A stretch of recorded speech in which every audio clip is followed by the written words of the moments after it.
So hi friends, তোমরা কেমন আছো? আর দেখোই না, আজকে সারাদিন না আমি খুব ব্যস্ত ছিলাম, সেই জন্য আমি তোমাদেরকে তেমনভাবে একটা ভিডিও দিতে পারিনি।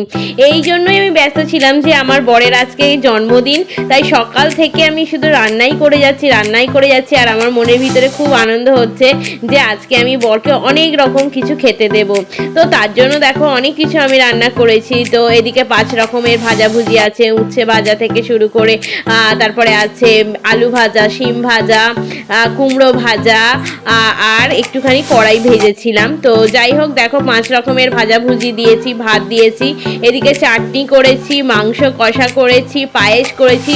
আমার বর তো সব কিছুর থেকে পায়েস খেতে বেশি ভালোবাসে।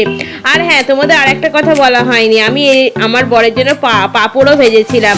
আমার বর পাঁপড় খেতেও খুব ভালোবাসে, জানো তো। আর এইগুলো আমার বরের পছন্দের রান্না। তবে আমার বরকে ভেবেছিলাম আজকে রাইস করে দেবো, কিন্তু যাই হোক ওর পেটটা একটুখানি খারাপ আছে, সেই জন্য আমি রাইসটা করিনি। যাই হোক, যেগুলো রান্না করেছি সেগুলোও বলেছিল খাবো না।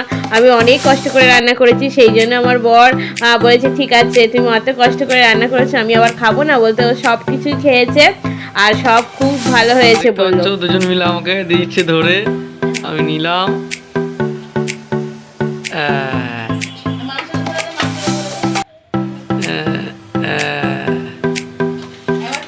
আজকে আমার বরের জন্মদিন, দেখো ওকে আমি সমস্ত কিছু রান্না বান্না করে দিয়েছি। আর এখানে 5 রকম ভাজাভুজি আছে। একটা হচ্ছে উচ্ছে ভাজা আছে, আলু ভাজা, শিম ভাজা, কড়াই ভাজা, কুমড়ো ভাজা আর পাঁপড়, এদিকে চাটনি, এদিকে মাংস কষা, এদিকে পায়েস। আর এই হচ্ছে আমার বরের জন্মদিন।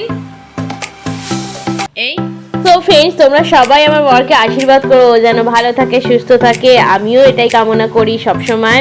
তো সবাইকে টাটা।